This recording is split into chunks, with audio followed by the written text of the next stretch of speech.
নমস্কার বন্ধুরা, আমি নন্দিনী। আর নন্দিনী রান্নাবান্নায় তোমাদের সকলকে স্বাগত জানাই। আজকে তোমাদের সাথে শেয়ার করব কিভাবে খুবই সহজ পদ্ধতিতে ঘরোয়াভাবে এই চিকেন রেজালাটা বানানো যায়। তার জন্য দেখো আজকে কি কি লাগছে সেগুলো তোমরা আস্তে আস্তে দেখতে থাকো। প্রথমেই যেটা করতে হবে সেটা হচ্ছে একটা মশলা কিন্তু আমি তৈরি করে নেব।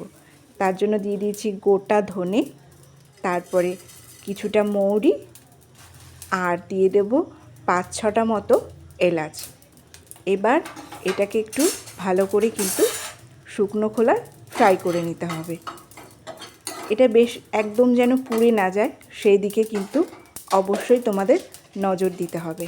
এটাকে ভেজে নিয়ে তারপর এটাকে শিলনোড়ায় একদম মিহি করে কিন্তু বেটে নিতে হবে। তোমরা চাইলে মিক্সিতেও বেটে নিতে পারো, কিন্তু আমি শিলনোড়ায় বেটে নিয়েছি। খুব ভালো করে মিহি করে কিন্তু এই মশলাটাকে বেটে নিতে হবে। এরপর আবার যে মশলাগুলো বাটতে হবে তার জন্য আমি নিয়ে নিয়েছি কয়েকটা কাঁচা লঙ্কা, 50 গ্রাম মতন আদা, আর 1 থেকে 1.5টা মতো রসুন নিয়ে নিয়েছি। নিয়ে খুব ভালো করে শিলনোড়ায় কিন্তু আমি এটাকেও বেটে নেব। প্রথমে মশলাগুলো আমি এক এক করে তৈরি করে নিচ্ছি, তারপরে কিন্তু আমরা মেন রান্নার দিকে যাব। দেখো মশলাটা আমার তৈরি হয়ে গেছে। এবার চিকেনগুলোকে আমি একটা পাত্রে নিয়ে নেব। খুব ভালো করে ধুয়ে পরিষ্কার করে নিয়েছি। নিয়ে এবার এক এক করে আমি পাত্রে দিয়ে দিচ্ছি চিকেনগুলো। দিয়ে এটাকে কিন্তু ম্যারিনেট করতে হবে, যার জন্য প্রথমেই দিয়ে দিয়েছি আমি গোলমরিচ গুঁড়ো। 10 থেকে 15টা মতো গোলমরিচ গুঁড়োতে কিন্তু আমি দিয়েছি। তোমরা তোমাদের যেরকম ঝাল খাও সেই অনুযায়ী দেবে। তারপরে আদা, লঙ্কা, রসুনের যে পেস্টটা আমি বেটে নিয়েছিলাম সেটা দিয়ে দিলাম। তারপরে দিয়ে দিলাম হচ্ছে কিনা 100 গ্রাম মতো টক দই। খুব ভালো করে আগে থেকে কিন্তু আমি টক দইটা ফেটিয়ে নিয়েছিলাম। সেটাকে আমি এই চিকেনের মধ্যে দিয়ে দিলাম। এবার দিয়ে আস্তে আস্তে বাদবাকি মশলা, নুন, তারপরে পেঁয়াজ বাটা, সামান্য একটু হলুদ দিয়ে খুব ভালো করে কিন্তু আমি এটাকে মাখিয়ে ম্যারিনেশন করতে রেখে দেবো। বেশ ভালো করে কিন্তু মাখিয়ে নিতে হবে, যাতে সমস্ত চিকেনের মধ্যে কিন্তু যাতে মশলাগুলো ঢুকে যায় সেদিকে কিন্তু তোমাদের অবশ্যই নজর রাখতে হবে।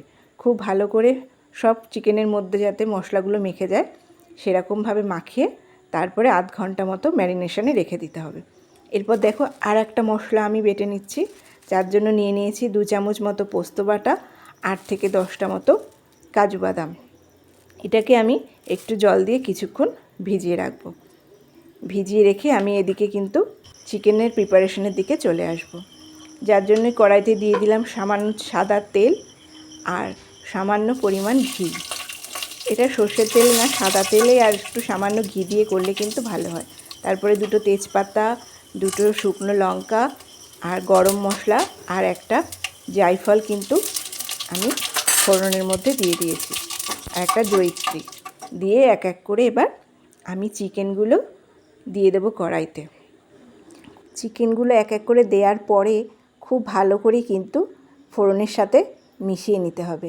আস্তে আস্তে কড়াইতে সমস্ত চিকেনগুলো দিয়ে এরপর একটু ভালো করে কিন্তু মশলার যেই ফোড়নগুলো দিয়েছি সেগুলোর সাথে খুব ভালো করে মিশিয়ে নিতে হবে। দেখো এরকমভাবে কিন্তু নাড়াচাড়া করে আস্তে আস্তে তোমরা মিশিয়ে নিতে পারো। এতে কিন্তু খুব ধৈর্য ধরে আস্তে আস্তে নাড়ালে চিকেনের পুড়ে যাওয়ার ভয়টাও থাকবে না, আর আস্তে আস্তে চিকেনটা সিদ্ধ হতে থাকবে। এই সময় কিন্তু গ্যাসের ফ্লেমটা একদম তোমরা লোয়ে রাখবে। এই যে দেখো চিকেনটা আস্তে আস্তে কিন্তু সিদ্ধ হতে শুরু করেছে। বাদবাকি যে গ্রেভিটুকুনি ছিল ম্যারিনেশন করার সময় সেটা আমি আস্তে আস্তে এর মধ্যে কিন্তু মিশিয়ে দিচ্ছি। খুব ভালো করে মিশিয়ে আবার একটু নাড়িয়ে চাড়িয়ে মেশানোর পরে আস্তে আস্তে চিকেনটাকে কিন্তু সিদ্ধ হওয়ার জন্য আমি কিছুক্ষণ ঢেকে রাখবো। এদিকে আমি যে কাজু বাদাম আর পোস্তটা ভিজিয়ে রেখেছিলাম সেটা কিন্তু খুব ভালো করে এবার বেটে নেব। তোমরা মিক্সিতেও বেটে নিতে পারো, আবার শিলনোড়াতেও বেটে নিতে পারো, যার যেমন সুবিধা হবে সেই অনুযায়ী তোমরা আস্তে আস্তে কিন্তু বেটে এটাকে রেডি করে নেবে এই মশলাটা। এদিকে চিকেনটাও তোমার আস্তে আস্তে সিদ্ধ হতে শুরু করেছে, আর এদিকে আমার মশলাটাও বাটা হয়ে গেছে। দেখো চিকেনটা কিন্তু অনেকটাই সিদ্ধ হয়ে গেছে, প্রায় 70 থেকে 80% কিন্তু সিদ্ধ হয়ে গেছে। এবার এই সময় কিন্তু স্বাদটাকে ব্যালেন্স করার জন্য 2 চামচ মতো আমি এখানে কিন্তু চিনি দিয়ে দেবো। যেহেতু এটা টক দই দিয়ে মাখানো, সেহেতু কিন্তু একটু চিনি দিতেই হবে, নয়তো একটু বেশি টক টক ভাব থাকবে। এবার চিনিটা দিয়ে আর একটু কিছুক্ষণ নাড়াচাড়া করে নিয়ে এরপর কিন্তু আমি দেখে নিচ্ছি যে চিকেনটা দেখেন অনেকটাই সিদ্ধ হয়ে গেছে। এরপর আস্তে আস্তে এবার আমি যে মশলাটা করে রেখেছিলাম সেই মশলাটা কিন্তু এবার দিয়ে দেওয়ার পালা চলে এসছে। মানে কাজু বাদাম আর পোস্তর যে বাটা আমি করে রেখেছিলাম সেই মশলাটা কিন্তু আমি এবার চিকেনের মধ্যে দিয়ে দিলাম। এবার দেওয়ার পরে তারপরে আমি প্রথমেই যে ভাজা মশলাটা করে রেখেছিলাম, অর্থাৎ ধনিয়া আর মৌরি আর তোমার যে এলাচের মশলাটা করে রেখেছিলাম সেটা দিয়ে দিলাম। তারপরে দিয়ে দিলাম একটু গোলমরিচের গুঁড়ো দিয়ে খুব ভালো করে কিন্তু নাড়াচাড়া করে আমি মিশিয়ে নিচ্ছি।